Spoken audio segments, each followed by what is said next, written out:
আসসালামু আলাইকুম। হাসনাত আব্দুল্লাহ, সাজিদ আলমরা রাজনীতি করবেন, পুরো দেশকে উল্টে পাল্টে দিবেন, কিন্তু বাস্তবতা বুঝবেন না। রোগের সঠিক ডায়াগনোসিস করবেন না, রোগ সম্পর্কে উদাসীন থাকবেন, আবার রোগ থেকে মুক্তি পেতে চাইবেন, তা তো আর হতে পারে না। তারা রাজনীতি করবে কিন্তু ফ্যান্টাসিতে ভুগবেন।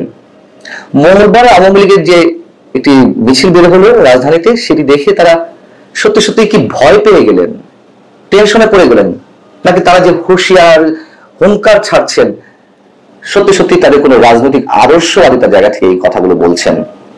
তাদের রাজনৈতিক আদর্শ কি, সেটাই তো আমরা বুঝতে পারছি না, কিন্তু তারা হুঙ্কার ছাড়ছেন। সত্যি কথা বলতে আওয়ামী লীগ বিরোধিতাই তাদের রাজনীতির মূল আদর্শ।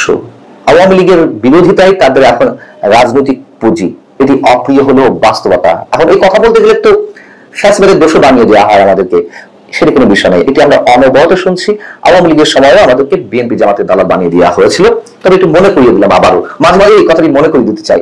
যাও, মঙ্গলবার রাজধানীতে আওয়ামী লীগের যে মিছিল বের হলো, তাদের দৃষ্টিতে বেশ বড় মিছিল, মানুষের সংখ্যা তাদের মিছিলে বাড়ছে, এবং তারা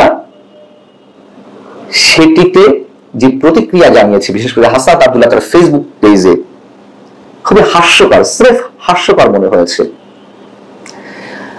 আওয়ামী লীগের বিরুদ্ধে হাজারো অভিযোগ অবশ্যই মানুষের রয়েছে। আওয়ামী লীগের যে কর্তৃত্ববাদী আচরণ, নানান ধরনের অভিযোগ তাদের বিরুদ্ধে, নিশ্চয়ই অস্বীকার করার কিছু নেই। কিন্তু আওয়ামী লীগ যে পথে হাঁটছে, তারাও কি সেই পথে হাঁটছে না? আওয়ামী লীগের রাজনৈতিক যে আদর্শ ছিল, তারা তো সেই রাজনৈতিক আদর্শটি পোষণ করছে। 5 আগস্ট গণ অভ্যুত্থানের পরপরই সপ্তাহ দুয়েকের মাথায়, আপনারা সার্চ করলে এখনো পাবেন, যে আমি বাড়িয়ে বলছি কিনা, সপ্তাহ দেড় থেকে সপ্তাহ দুয়েকের মাথায় আমি স্পষ্ট করে বলেছিলাম, এই ছাত্র সমন্বয়কদের যে বিতর্কিত কর্মকাণ্ড, যে অপকর্ম, তা আওয়ামী লীগকে ওয়েলকাম জানানো হচ্ছে এক অর্থে। তাদের অপকর্মের কারণে আওয়ামী লীগের অপকর্মগুলো ম্লান হয়ে যাচ্ছে। বিএনপি জামাত জোট সরকারের সময় হাওয়া ভবনের দুর্নীতি, কিংবা সংখ্যালঘুদের উপর নির্যাতন এবং টেন্ডারবাজি, দখলবাজি, সন্ত্রাস, যা কিছু হয়েছে, মানুষ তো ভুলে গিয়েছিল আওয়ামী লীগের অপকর্মের কারণে। আবার আওয়ামী লীগের অপকর্মগুলো বর্তমান অন্তর্বর্তী সরকারের বিভিন্ন বিতর্কিত কর্মকাণ্ড, 71কে অস্বীকার করা সহ আরো ভয়ঙ্কর যে কথাবার্তা বা তাদের অ্যাক্টিভিটিস, এবং এই ছাত্র সমন্বয়কদের যে উদ্ধত্ত, তার কাছে আওয়ামী লীগের সব ধরনের বিতর্কিত কাজ মানুষের চোখের সামনে থেকে মুছে যাচ্ছে। এবং আওয়ামী লীগ বিরোধিতা, যেমন আমি বলছিলাম যে এই ছাত্র সমন্বয়কদের রাজনীতির একমাত্র পুঁজি, শুধু আওয়ামী লীগ বিরোধিতা নয়, আমার মনে হয় আওয়ামী লীগের রাজনীতি তাদের আদর্শ। আওয়ামী লীগ যা যা করে গেছে, এখন তারা তাই করছে। জোর করে মানুষের কথা বলা বন্ধ করে রাখছে, এবং ওই যে বলছিলাম, এখন কেউ তাদের সমালোচনা করলে আবার তাদেরকে ফ্যাসিবাদের দোষর বানিয়ে দেওয়া হচ্ছে। এগুলো কারণ তো আওয়ামী লীগের বিরোধিতা দিনে দিনে পুঞ্জীভূত হচ্ছিল মানুষের মনে। তো মঙ্গলবার যখন আওয়ামী লীগের মিছিলটি বের হলো, তার পরিপ্রেক্ষিতে হাসনাত আব্দুল্লাহ তার ফেসবুকে একটি পোস্ট দিয়েছেন, আপনারা অনেকেই শুনেছেন। তারপরে একটু আপনাদের সামনে তুলে ধরি। তিনি বলছেন যে যেদিন থেকে আমাদের আওয়ামী বিরোধী অবস্থান এবং কম্প্রোমাইজের রাজনীতির বিরোধী থেকে শিষ্টাচার বহির্ভূত বলা শুরু হয়েছে, সেদিন থেকে আওয়ামী লীগের মিছিল বড় হতে শুরু করেছে। যারা কম্প্রোমাইজের রাজনীতি করছেন, তাদের সতর্ক করছি, অতি শিগগিরই আওয়ামী লীগ নিয়ে সিদ্ধান্তে আসুন, না হলে আপনারা করবেন কম্প্রোমাইজের রাজনীতি, আর আমি করব শিষ্টাচার বহির্ভূত রাজনীতি। আমি শিষ্টাচার বহির্ভূত রাজনীতি বা আচরণ শুরু করলে নিতে পারবেন না, সাবধান হয়ে যান। কাদের তিনি সাবধান করছেন? তিনি কি শিষ্টাচার বহির্ভূত আচরণ করবেন, মানে কিসের ভয় দেখাচ্ছেন তিনি? এটা রাজনীতি, এটা গণতন্ত্র, এটা 24 চেতনা। 24 চেতনা কি ছিল? বরং 24 চেতনায় যে মানুষ রক্ত দিয়েছে, তাদের রক্তের সাথে বেইমানি করা হচ্ছে। এই ছাত্র সমন্বয়ক বা সরকার বেইমানি করছেন। 24 চেতনা কি ছিল? শুধুমাত্র তো গণতান্ত্রিক আকাঙ্ক্ষা, একটা স্বৈরাচারী সরকারের পতন ঘটিয়ে মানুষ যাতে ভোট দিতে পারে, ভোটের মাধ্যমে নতুন নির্বাচিত সরকারের অধীন দেশ পরিচালিত হতে পারে, মানুষের ভোটাধিকারটা ফিরে আসে। এই তো, এর বাইরে আর কি ছিল? এখন যে লম্বা লম্বা কথা বলা হচ্ছে, এগুলো আমরা দীর্ঘদিন ধরে বলছি, তারপরে বলতে হচ্ছে, মনে করে দিতে হচ্ছে, তারা যা শুরু করেছে দিনের পর দিন। বরং এই ছাত্র সমন্বয়কদের উপরে, এই যে ছাত্র নেতাদের উপরে মানুষ অতিষ্ঠ, মানুষ বিরক্ত। গত 8 মাসে যা কিছু হয়েছে, মদ ক্রিয়েট করা থেকে শুরু করে চাঁদাবাজির যে অভিযোগ, মানুষের চাকরি খাওয়া, মানুষের চাকরি থেকে বের করে দেওয়া, সাংবাদিকদের হুমকি দেওয়া, এমন কিছু নেই যা ঘটেনি। তাহলে মানুষ কেন আওয়ামী লীগ থেকে আলাদা করবে এদের রাজনীতিকে?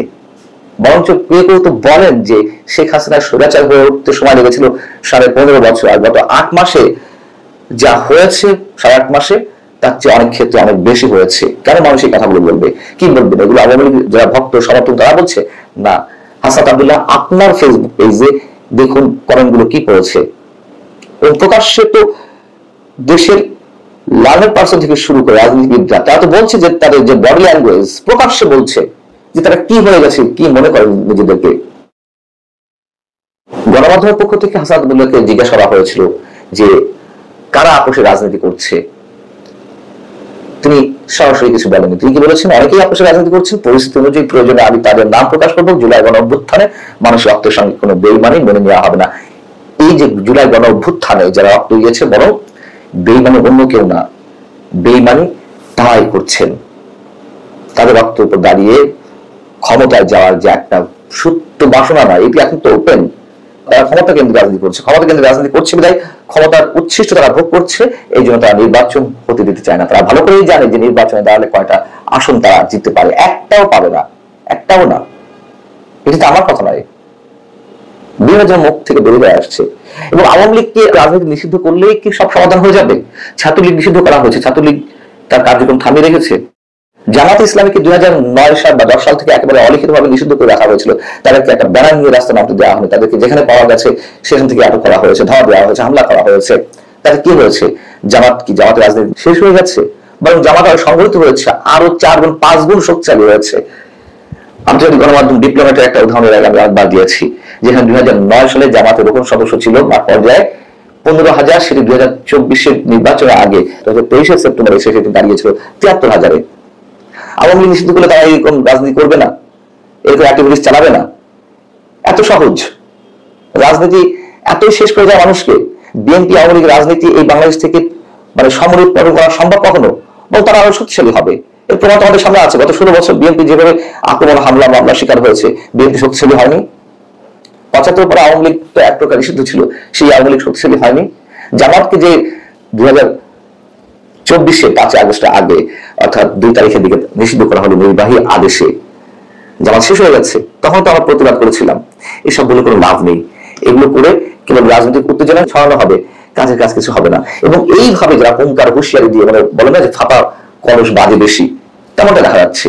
এগুলো বেশি দিন টেকে না। এবং আপনাদের রাজনীতি কতদিন থাকবে সেটা নিয়েও মানুষ এর মধ্যে ফোরকাস্ট করা শুরু করে দিয়েছে। অর্থাৎ আপনাদের এই যে ছাত্ররা, যে ছাত্র রাজনীতির মধ্য দিয়ে মানে ছাত্রত্বের মধ্য দিয়ে তারা যে আন্দোলনটি করলো, একটা কথা বলেছে আজ পর্যন্ত শিক্ষার পরিবেশ সুষ্ঠু করতে, শিক্ষাক্রম নিয়ে, পাঠ্যক্রম নিয়ে, সিলেবাস নিয়ে, শিক্ষার মান উন্নয়ন নিয়ে, শিক্ষার বাজেট নিয়ে, সবকিছুই মানুষের কাছে এখন ভাওতাবাজি মনে হয়, সবার সবকিছু। আল্লাহ হাফিজ, ভালো থাকুন সবাই।